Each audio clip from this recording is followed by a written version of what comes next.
Can you guys hear? Oh my God. Oh, great. Okay. Well, there should be sound now. Okay. Um, it's just not my day. This has been. You guys ever had a day where it's just like every little thing that could go wrong just went freaking wrong? Yeah, that's kind of where I'm at right now. I've also dealing with having I'm working from home right now. Um, and we've had about 50 tradespeople in and out of the house all day while I'm trying to do calls and also trying to organize about 5,000 different things in my personal life and business. So it's been fun. So, yes, Instagram, I know you can hear me. It's the people on Facebook and YouTube that couldn't. So, yeah, it's been a very, very, very, very, very frustrating day. But I'm hopefully going to help you guys with your questions. So, metabolic adaptation. So basically, if you lose weight, obviously as your body mass decreases, you have less body mass to carry around. It requires less energy to carry that body mass around. So your energy expenditure goes down. However, there is what's called the phenomenon of metabolic adaptation, whereby your metabolic rate decreases disproportionate compared to the amount of weight you lose. So even when you correct for the amount of weight you lose, you still find that people have lower level of energy expenditure, and that's due to a few reasons. The first reason being your non-exercise activity thermogenesis goes down, meaning you spontaneously move less. So a lot of people think that like NEAT, non-exercise activity thermogenesis, is something that like you can control. You cannot control it. It is spontaneous movement. So by nature, it is not something you can control. So what happens is, like right now, I'm actually like fidgeting my legs a little bit. As you diet, you do less and less of those things. You pace less. You tend to stand less. You just don't move around as much, and you don't even realize that you're not doing it. Then also, your basal metabolic rate decreases. So just the amount of energy it takes to keep the lights on. And that is mostly modified through changes in your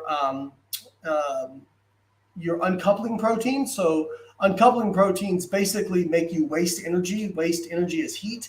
And you have a lower activity of your uncoupling proteins when you're losing weight. You also have increased efficiency of the production of the ATP, and that's through a few different mechanisms, one of which being mitochondrial biogenesis, which sounds like a good thing, but being more efficient with energy production means you can make more energy with less input. So it's actually a bad thing in terms of body composition. So that's kind of some of the mechanisms of how it works. But if you're interested in it, you should go to my YouTube. I have a number of videos on metabolic adaptation that explain this stuff in detail. All right, let's take a question from Instagram.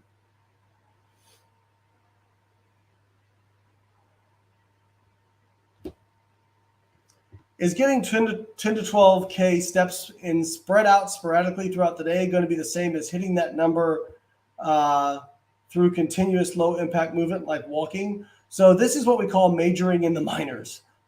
Just get your steps in. You don't have to distribute them evenly or well, I'm going to do 1,000 steps per hour for 10 hours. Like just get your steps in. Like I appreciate that you're interested in this, but you're literally majoring in the minors with this. Guys, could you just do me a favor real quick? Hit me with some hearts and some likes and whatever else you got, because that helps the live get seen by more people, and then we can help more people out. So that would be great if you guys could do that for me real quick. Let me see here. Somebody says water. You did a video on this, but I wanted to ask if you recommend a gallon of water per day, or can you get it from like 0-calorie drinks and whatnot? So it's just a gallon of fluid, but you don't need a gallon. This idea that you need a gallon of fluid per day, most people need about 2 liters of fluid per day. If you drink more than that, great.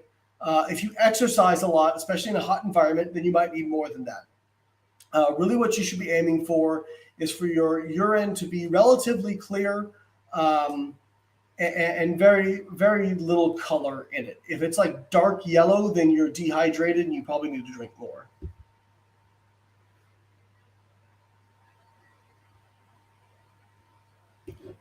Do you have a video specifically talking about saturated fat? I've heard you talk about the topic a few times.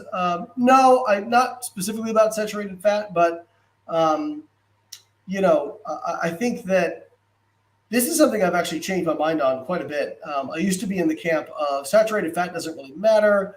LDL cholesterol doesn't really matter. It's more about your ratio of HDL to LDL. And ever since new research has come out through Mendelian randomization trials, which are really the best way to assess the effects of LDL cholesterol on heart disease, I think it's pretty clear that LDL cholesterol, specifically lipoprotein, the lipoprotein B, is a causative risk factor, independent risk factor for heart disease. So I recommend, and obviously saturated fat can raise LDL cholesterol. So I recommend limiting saturated fat to 7 to 10% of calories. If you are somebody at high risk for heart disease, I recommend limiting it to less than 7% of calories.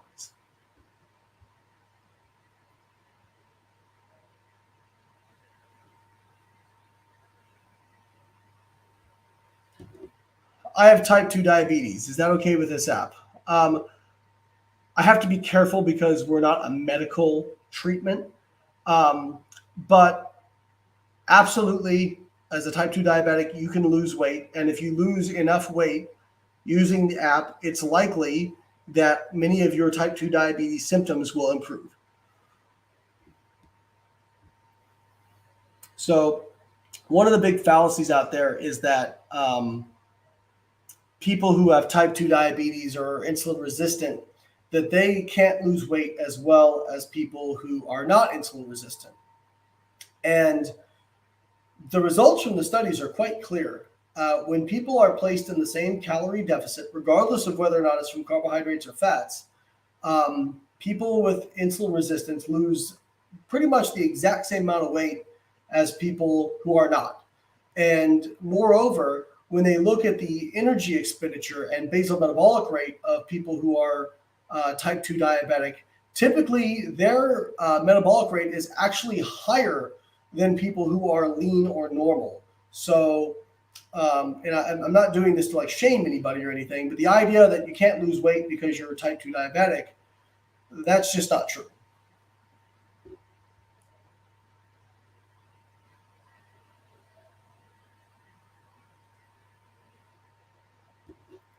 App compliance question. If your calories are in green, but your macros are a little off, is it a yes or a no? Listen, you can always click yes if you want to. But if you're doing that and you're not getting the progress you want, do you think it's the app's fault or do you think it's the fact that you're just not being compliant? So to me, at minimum, if my protein and calories are not green, I don't consider it compliant.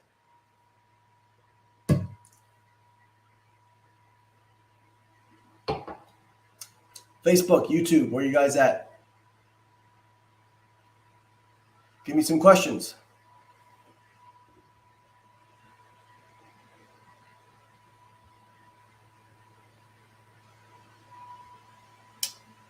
Today is my 1-year carbon anniversary. I'm down 30 pounds, back in the gym, and finally stopped binge eating.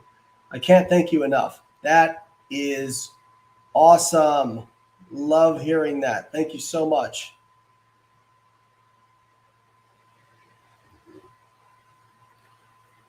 Guys, if you can, hit me with those likes, those hearts, all that good stuff. Let the people know that the live is good, unless you think it sucks, in which case, why are you still on here?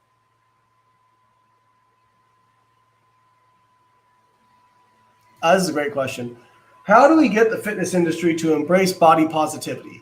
In my opinion, we can acknowledge obesity is linked to poor health outcomes and be okay with people in larger bodies feeling beautiful and projecting beauty. I 100% agree with you. I hate how polarized and stupid this argument has become. Just because somebody says, I like my body and I'm okay with it being obese, that as long as they acknowledge that, yes, there are some, poor health outcomes that may be linked to obesity, it's their body. Why do you, like all these people who are going crazy over like magazines putting obese people on the front page? If you don't like it, don't buy the magazine. Oh my God, is that so difficult? It's like everybody feels the need to stick their nose in everybody else's business. And I completely agree with you. As long as you acknowledge, hey, obesity is not necessarily good for health, but you are acknowledging the health risks with obesity and you're working to correct them, you got no problems with me. Loving this app so much, started my first cut with the app and trying a fat loss sprint. How long should I rotate for fat loss and maintenance? I mean, you can do it any way you want. I would really try to structure it around your lifestyle. Like, what is actually easiest for you? What are the weeks that you can pick out where you really feel like you can be most adherent? And put your sprints during that time. And then on the more difficult weeks, put it at maintenance. In general, I usually do like a 2 to 4 week sprint followed by like a 1 to 2 week period of maintenance. But there's a million different ways you could do it. I know this isn't carbon related, but I'm loving the new workout. Oh, thank you so much. Sorry about that. Let's see what else we got. How do I calculate how much fat I should eat prior to the workout? The closer to the workout I am, the less fat I eat. But how exactly do I calculate this? You are majoring in the minors. You can eat whatever amount of fat you would like. If it gives you GI distress, I would not eat it or I would limit it. But there's no reason why you can't have fat before your workout. Finally getting back into the groove of my weight loss after a 6-month slip up. Any advice not to go down the path I went to go on such as emotional eating? If you're an emotional eater, I really recommend you reach out to a professional and get help with the root cause of what's causing you to overeat. This is not an X's and O's problem. This is not a knowledge problem. This isn't a, well, just stop overeating problem. This is something that you need to get help with so that you don't go back down that road.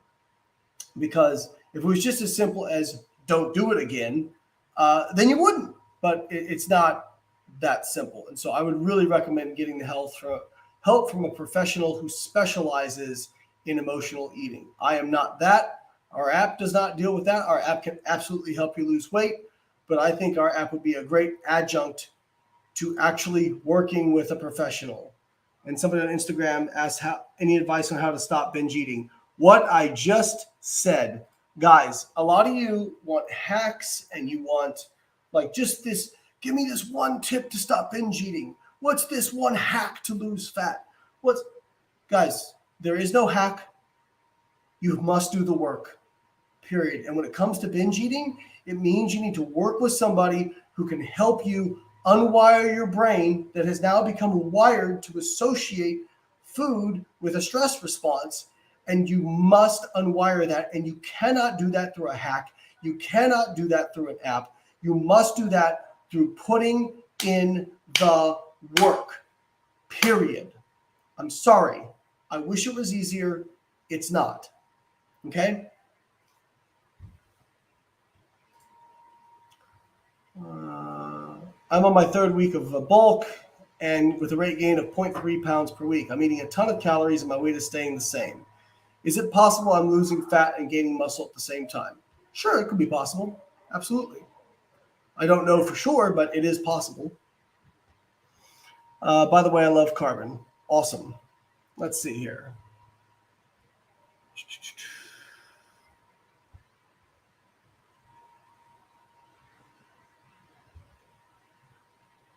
Are cruciferous vegetables a must or no? My stomach hates them.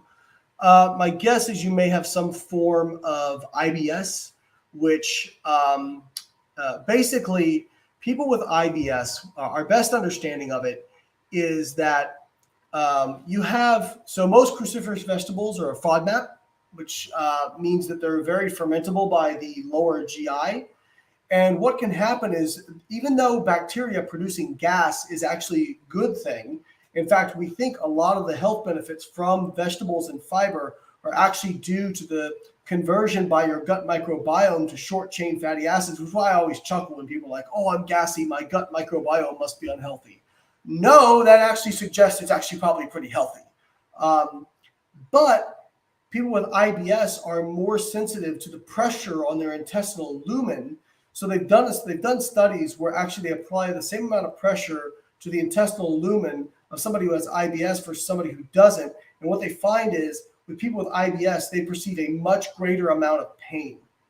So what I would do is I would look for vegetables so you can get your fiber in that are less not quite as fermentable. So things like leafy green vegetables, red cabbage, avoid things like garlic, onion, mushrooms, limit your broccoli and Brussels sprout and cauliflower intake. And most people can, tolerate like 100 grams or that sort of thing.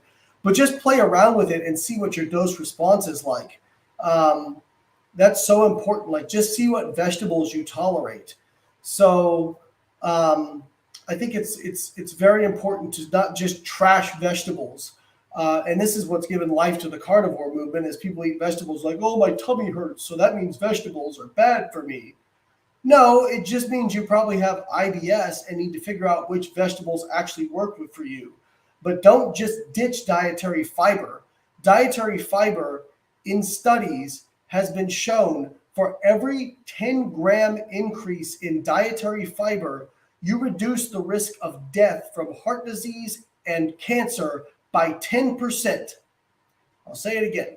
For every 10-gram increase in fiber, you reduce the risk of death by 10%.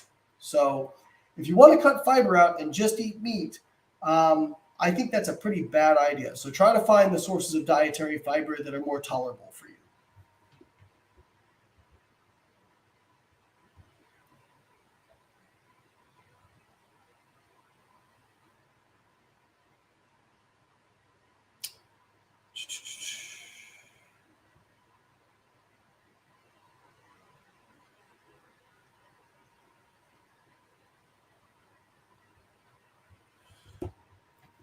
I don't eat meat, only fish, and I'm having a hard time getting enough protein without going over on fat and carbs. So fish is great. What I would suggest is, you're probably, if you're not able to eat enough from fish, and it sounds like you don't eat eggs or egg whites, then I would look at an isolated protein powder, because that will help you. Does Metamucil work as a substitute for dietary fiber? It's probably better than nothing, but there's nothing like Mother Nature's kitchen. You're not just, every time we just try to extract the nutrients out of food and use those to like treat or prevent cancer or whatnot, it's never as good as the actual whole food itself. It's probably better than nothing, but it's never as good as the whole food itself, or rarely as good as the whole food itself. And the problem is, a lot of people think fiber is just for going to the bathroom. And that's what all these carnivore idiots always comment, like, well, I go to the bathroom just fine without fiber. Well, yeah, that's because, like, quite a bit of your fecal matter is actually just discarded GI cells. So yeah, if you never ate any dietary fiber, you would still like take a crap. But that's not why you should eat fiber. Well, it's one of the reasons why you should eat fiber. But you should eat fiber because it helps prevent like cancer and heart disease. That's why you should eat fiber. And the average American gets 6 grams of fiber per day, whereas the RDA is 20. They get 6, mostly just as a byproduct of processed carbohydrate intake. Guys on Instagram, if you have questions, put them down here. If you put it in the comments, I'm not going to answer them, unless you just say something nice about carbon that you'd like pinned, and then I'll pin it.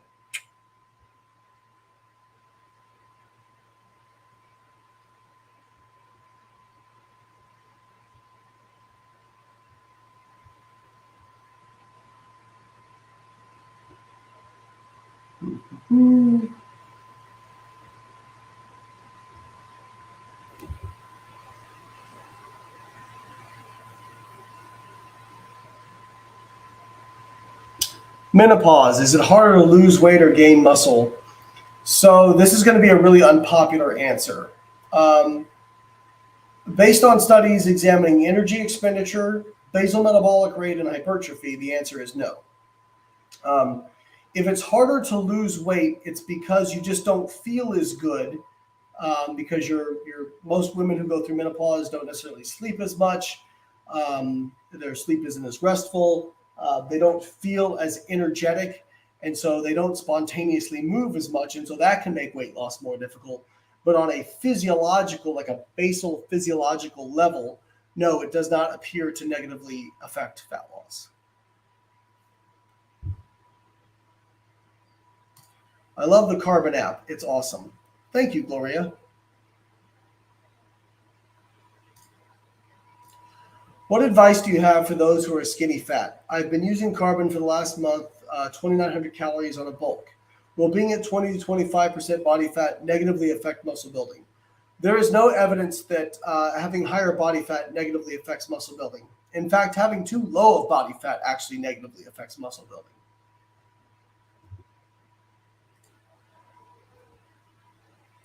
All right, guys, why don't you hit me with some hearts, some likes. Let me feel the love. Yeah, give me some hearts and likes. Guys, if you ask questions and you don't put them in the question box, I'm not going to answer them. Can Carbon help women with PCOS? Absolutely. But here's again, it's going to be an unpopular answer. So there was one study in 2008 which showed that people with PCOS had a lower metabolic rate than other people without PCOS. And since then, that study has never been replicated, and every other study has shown that women with PCOS have the same energy expenditure as women without PCOS. So it does not appear, based on the consensus of the research and the meta-analyses, that PCOS negatively affects weight loss. Now, people with PCOS tend to perceive more hunger, and they tend to have worse food habits in terms of picking at food, eating snacks and not accounting for them, those sorts of things. But from a physiological perspective, there's no evidence that they have an impairment for weight loss. So what I would recommend is making sure you're using really high satiety foods to diet on. Okay, let's take a question here from Steve on YouTube. Longtime Carbon user, love the app and all the improvements since the launch, so thank you. What is the thinking behind not continuing to use the average weight when changing goals? Sorry. People on Instagram, can you guys still hear me? Because I just got a stupid phone call.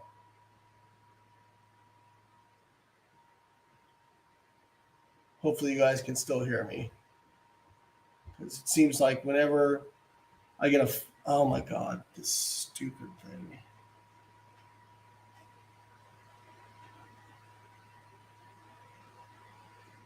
Can you guys hear me or no? Oh my gosh.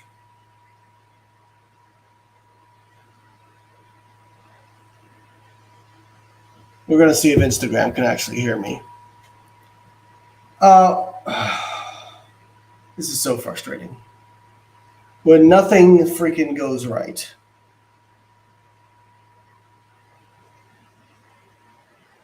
Just.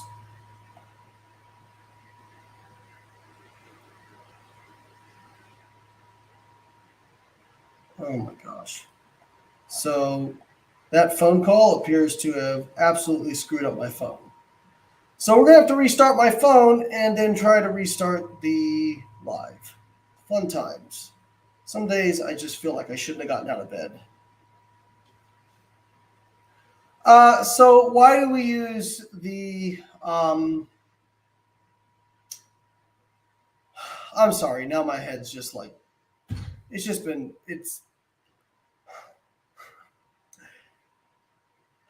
It'd be like that some days. So why do we stop using the average when you change your goal? The reason we do that is because we have to have a starting weight. And then if we use the average, like the average usually doesn't change enough during a week compared to the first weight in order for it to actually be representative. So that's why on that first week we use the starting and ending weight. But we are looking at making some changes to make that process work more smoothly, because there are some limitations to that. So it's a great question, Steve. We are aware that it's not ideal, and we are working on improving that process. So, and now apparently Instagram has just completely crapped the bed. Okay, let's see here. Let's try this again.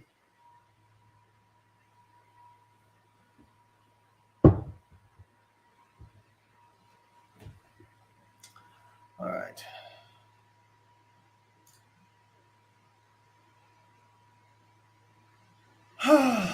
Okay, sorry, Instagram. I got a phone call in the middle of it. Actually, we're just going to put this on Do Not Disturb since it doesn't seem like. Okay, let me know if you can still hear me on Instagram. So for whatever reason, whenever I get a phone call and I'm on a live, it completely screws up the live on Instagram. And I thought I had it on Do Not Disturb, but apparently I didn't. So my sincerest apologies for that. Let's see what Ricardo has to say here. I've been using carbon since March. 223 pounds, current weight 195 pounds, goal is 185. My current calories are 2,500.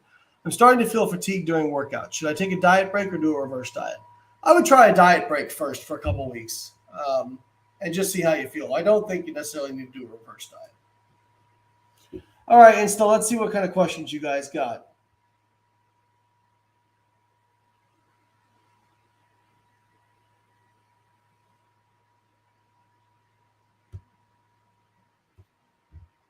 Okay, let's see here.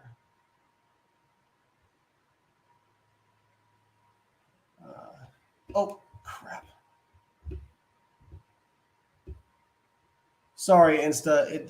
My Instagram is just, it's having a rough day. It's having a rough day. I'm having a rough day, actually. Today, I am not okay, but, it's more like, you ever had a day where it's just like, nothing really bad happens, but it's just like you woke up and like the amount of minor annoyances have now built up into a cascade to where the point where you just want to run outside and shout at random people. Just me? Okay, then.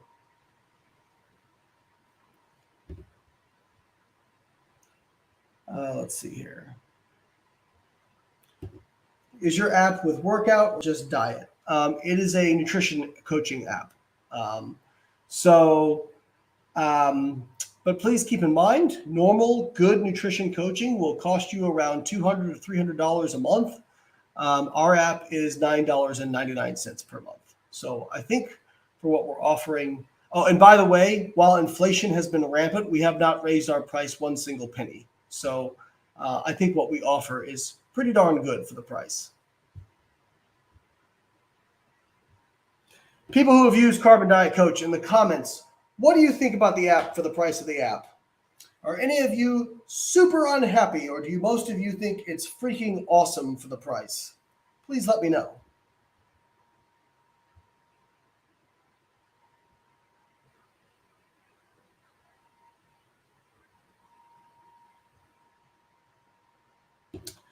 Is it the lack of fiber, or is it unprocessed food that people eat which lacks the fiber that increases the risk of cancer and heart disease?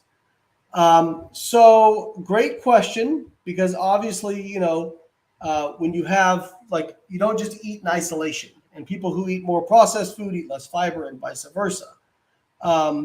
So great question. And the answer to that would be if you look at the mechanistic data of fiber, fiber is fermented by the gut microbiome, the bacteria in your gut, producing short-chain fatty acids. And those short-chain fatty acids in studies appear to have anti-tumorigenic effects. So I would say it's very likely that the effect is due to the fiber. Furthermore, it's a dose response effect. So you see a lot of things that correlate with a lot of other things, but then when you try to do a dose response, it doesn't work. And so with fiber, you see a dose response. So we're very confident that the effects, the positive effects on preventing disease are due to the fiber itself.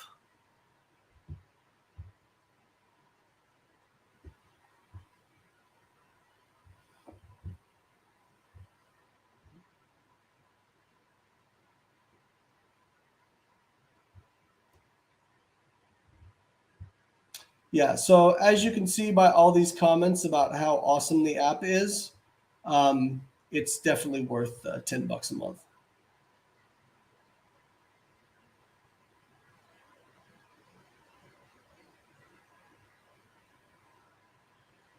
There are some reviews stating nutritional facts aren't accurate when scanning food. It's the only thing that makes me hesitant to try it. The price is definitely worth it for what it offers. So let me ask you something, Elliot, and no disrespect. Let me ask you something. So if you hired a one-on-one nutrition coach for a month, you would pay, for somebody reputable, you'd pay $200 to $300, if not more. Would they come with a food tracker? No, they wouldn't. So your hesitation for this coaching app is because some of the entries might be inaccurate. I would say, who cares if they are? You're still getting an incredible value for what you're using. We don't control the food database, but what I will say is the Fat Secret database is, in my opinion, much better than MyFitnessPal. Now, MyFitnessPal certainly has more entries, but if you think all MyFitnessPal's entries are accurate, you're crazy. So MyFitnessPal allows user-generated entries, and if you ever search for some foods on there, you'll get, like, I've seen lasagna have like they say it has like 2 grams of carbohydrate and 5 grams of fat. Like, okay, let me know which lasagna has that. Now, what's nice about our app is if you do scan something and the macros are not correct, you just click those 3 little dots in the upper right-hand corner, and you can edit the macros right there. You only have to do it once, then every other time you scan it, it will come up correctly. So I would say your hesitation to use the app based on that is you really shouldn't have a hesitation based on that, because it's very easy to fix.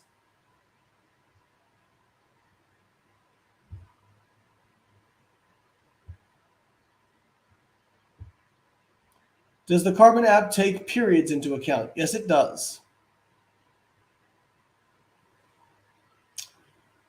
Is it better to weigh daily so there's more info for Carbon to include by doing science? Yes, if you can do that. Okay, let's see here. Sorry, just looking for more questions. Oop, accidentally waved at somebody. Sorry about that. I'm not a creep, I swear to God.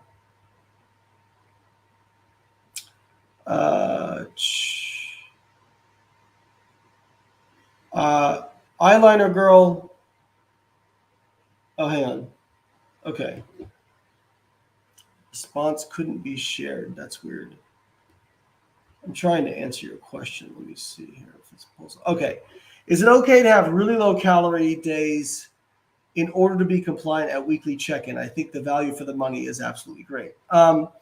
Yeah, I mean, your app will stop you from pulling your calories too low on individual days. It won't let you go past a certain point. So please keep that in mind. So yeah, like if you want to adjust your calories lower on certain days, you can absolutely do that with the diet planner.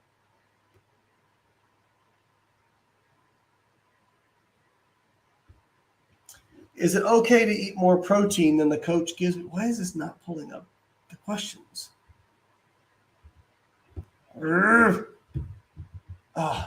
Okay. Anybody else hate Instagram? Okay. Somebody said, is it okay to eat more protein than the coach gives me? Yes, you can do that, but I would just say go into your dietary preferences setting and just adjust your protein so that you can be compliant.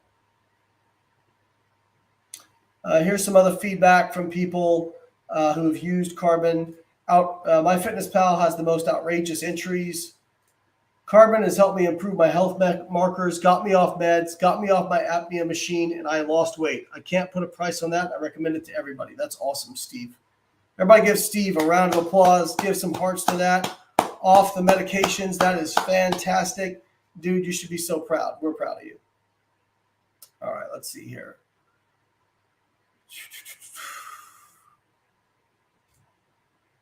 You can create foods and recipes which dial in the correct information as well. So Elliot's concern isn't a big deal. No disrespect, Elliot. I hope you don't take it personal that I pulled that up. I'm cutting, but I still struggle with binge eating. I decided to change the app goal to bulking to set kind of a max calorie range for me to ease my anxiety on days I eat in a surplus. You can do that, but I would really highly recommend getting some counseling for the binge eating. I think that, honestly, I would say, if you're tight on funds, save the $10 a month from our app and go get counseling. I know that counseling is more expensive than that, but honestly, that's going to help you more than our app ever could. And then you could come back to our app, after you've had counseling. But really, if you don't fix the core of what's causing you to binge eat, our app is only going to help so much. So there you go. Me being a great salesman again, telling you to not use our app and go get counseling. I'm such a bad guy.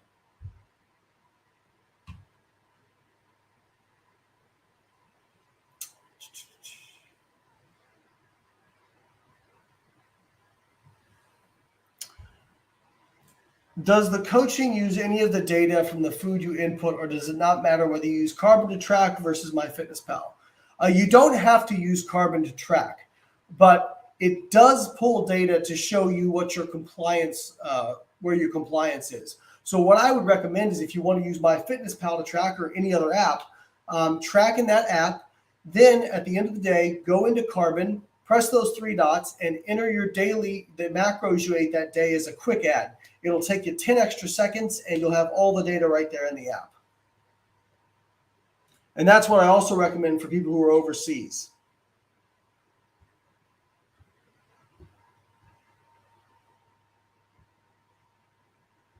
This is my favorite one. Does inflammation in the body and gut interfere with weight loss? No, no, no, no, no, no. That is BS marketing nonsense from people who have no idea what they're talking about. There is zero evidence that people with higher levels of CRP, which is, by the way, an inflammatory marker. Most of these jokers don't even know what the actual inflammatory markers are. There's no evidence with people that have like higher levels of CRP or IL-6 or any of those things have a more difficult time losing weight. This is all a marketing scam to get you to think that they have a special anti-inflammatory diet that is somehow gonna like uninflame you. And most of these jokers also are like, oh yeah, my knee pain got better when I started eating this way. Demonstrating that they don't understand the difference between systemic inflammation and localized inflammation. By the way, those two things are not the same things. Your knee pain is not related to your diet. Your back pain is not related to your diet. Your joint pain is not related to your diet.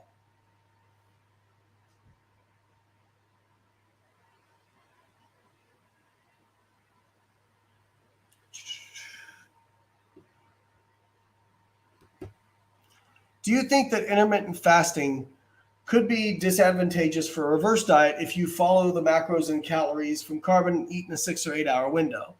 I think it's fine. I would just say that, as long as you understand there's no magic about intermittent fasting, and it's, but if it helps you be compliant, absolutely go for it.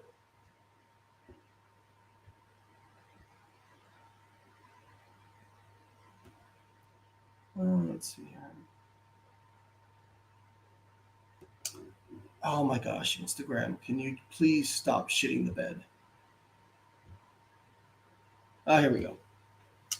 I'm finding it hard to consume the recommended amount of protein each day, 195 grams. Any recommendations? So what's funny is I would have a hard time eating less than 195 grams per day. So what I would say is you could also go into your dietary preferences setting and adjust your protein, preferences. But what I would recommend is just increase your portion sizes of lean proteins. So if you have usually, like 4 egg whites at breakfast, have 6. If you usually have, 4 ounces of chicken, have 6.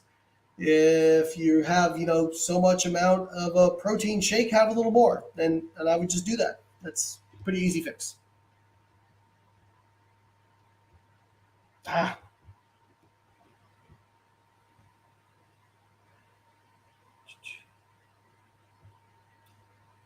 Here we go. Gut health. Can we please hear your thoughts on how to have a healthy gut? So if you're talking about the gut microbiome, there's a lot of people who want to sell you products regarding this and special diets. So I had the pleasure of doing my PhD with somebody who is now one of the most renowned gut microbiome experts in the world, Professor Suzanne Devkota, who is the director of gut microbiome research at Cedars-Sinai out in California. And basically what she said is, we know so little about the gut microbiome right now. Here's what we know that's good for your gut health. You guys ready? Here's the list. Don't eat too many calories, exercise, eat a lot of dietary fiber because that is the fuel for the gut microbiome, and don't eat too much saturated fat. Because the end products of not necessarily the saturated fat metabolism, but the metabolism of the bile that's used to break down saturated fat appears to maybe have some negative outcomes on the gut microbiome. Those are the 4 things we appear to know right now. And by the way, fiber, way better than probiotics. Probiotics appear to do very little. In fact, there was a recent cancer study that I covered on my YouTube channel where they looked at people getting ICB therapy. So just real quickly, ICB therapy is where a lot of tumors are able to shut down our body's own immune response to them by using these proteins that trick our own immune cells into not recognizing the cancer cells as invaders. And so what ICB therapy does is inhibit those proteins so that our own immune system now attacks the cancer cells. It's a very effective form of treatment for cancer, for many cancers, depending on the cancer. Well, they looked at people who got this treatment and either were on high amounts of dietary fiber, low amounts of dietary fiber, taking probiotics or not taking probiotics. You know what they found? The people who had the absolute best response to this treatment were people eating high amounts of dietary fiber and not taking probiotics. In fact, people who took probiotics actually had worse outcomes for their cancer treatment compared to people who just ate high amounts of fiber. So fiber, better than probiotics. Eat your fiber, kids. Eat your dang fiber. All right, that's it for me today. Hope you guys enjoyed the live. If you have not checked out Carbon Diet Coach, our nutrition coaching app, I highly recommend it. You already saw all the people talking about how great the app is. You literally didn't see one negative comment about the app. So if you have not done it yet, it's $10 a month. You're getting nutrition coaching from an algorithm designed by some of the best nutrition coaches in the world. I use it to coach me. My wife uses it to coach her. It is the best nutrition coaching app out there. And that's all I'm going to say. Go download it, subscribe. We look forward to having you. We look forward to achieving your goals. In fact, we just did a survey of people. Did you know that 9 out of 10 users of Carbon, we surveyed 2,500 people. 9 out of 10 of them said that they would recommend Carbon to a friend. So that goes to show you how awesome our app is. Go get it. Hope you guys have a wonderful weekend.